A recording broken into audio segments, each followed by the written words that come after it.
This is from Town Hall last week. Bill Clinton sits on stage with Louis Farrakhan at Aretha Franklin's memorial service.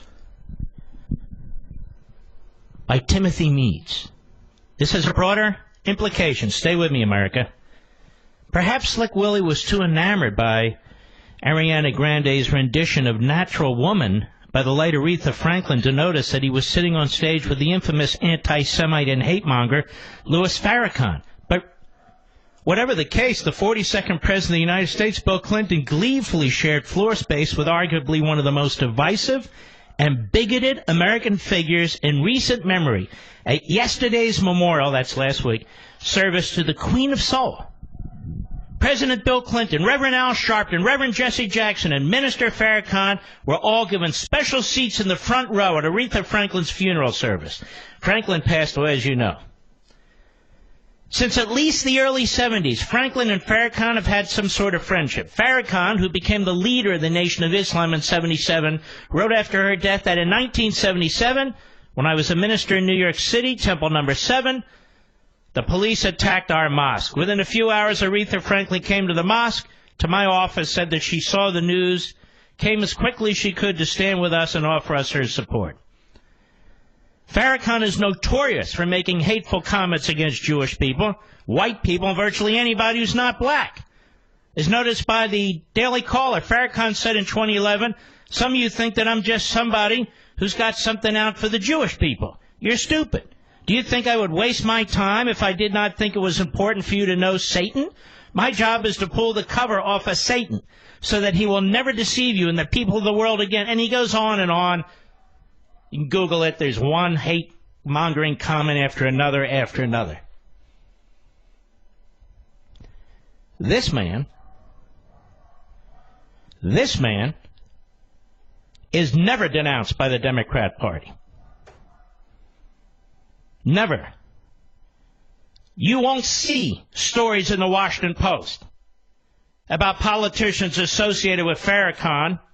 Maybe in passing, maybe there's a rare article, but he is a real bigot. He's a racist. He's a Jew hater.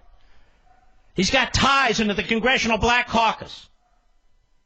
Keith Ellison has ties to Farrakhan, running for Attorney General in Minnesota. You barely hear about it. Deputy Chairman of the DNC. Ties with Bernie Sanders and Keith Ellison. Sanders supported Keith Ellison for Chairman of the DNC. Sanders didn't just show up at a meeting with Ellison. He endorsed him. He embraced him. The Black Caucus doesn't just show up at a meeting with Farrakhan. They endorse him. They embrace him.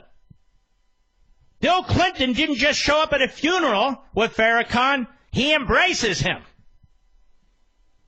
as much of the Democrat Party does. And not a word. Not a word. Linda Sarsour calls for people to stop I'm saying this on Rosh Hashanah, stop humanizing Jews. From the Daily Wire, citing Al-Jaminer. Far-left Islamic activist Linda Sarsour made strong anti-Semitic remarks during a speech this month at the annual Islamic Society of North America convention in Houston, Texas, calling for the dehumanization of Israelis. The Al-Jaminer report that Sarsour shamed Muslims for not being more politically active and said that if Muslims are not promoting the Palestinian cause, then they are part of the problem, saying you, as an American Muslim, are complicit in the occupation of Palestinians, in the murder of Palestinian protesters. So when we start debating in the Muslim community about Palestine, it tells me a lot about you and about the type of faith that you have in your heart. If you're on the side of the oppressor, or you're defending the oppressor, or you're actually trying to humanize the oppressor, then that's a problem, sisters and brothers, and we got to be able to say that is not the position of the Muslim American community. Now, she has a long history of anti-Semitism. Received a ringing endorsement from Democratic Socialist Alejandro Ocasio-Cortez this week after she was arrested for disrupting Judge Brett Kavanaugh's Supreme Court confirmation. Ocasio-Cortez's endorsement of censor should not come as a surprise. She's also used similar language toward Israel. There is this growing hate, Jew hate, within the Democrat Party, within the organizations that are appended to the Democrat Party, among members of Congress. And the Washington Post tries to cobble together a hit job on a former member of Congress who's left his seat today to run full-time for governor of Florida, who doesn't have a racist bone in his body.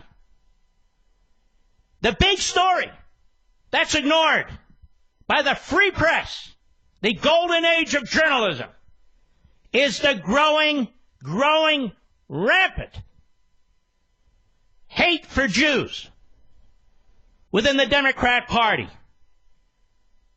Within the Democrat Party.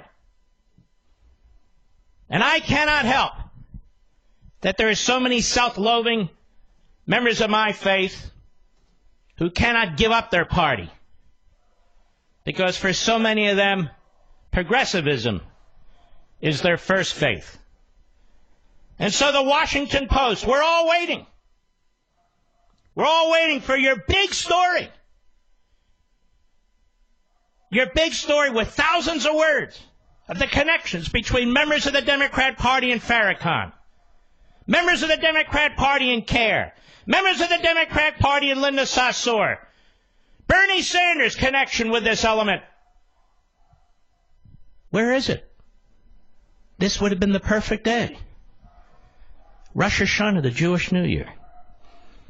Instead, you try to cobble together these outrageous smear jobs on David Horowitz, on Ron DeSantis, and other people, righteous people, people of goodwill, people with open hearts.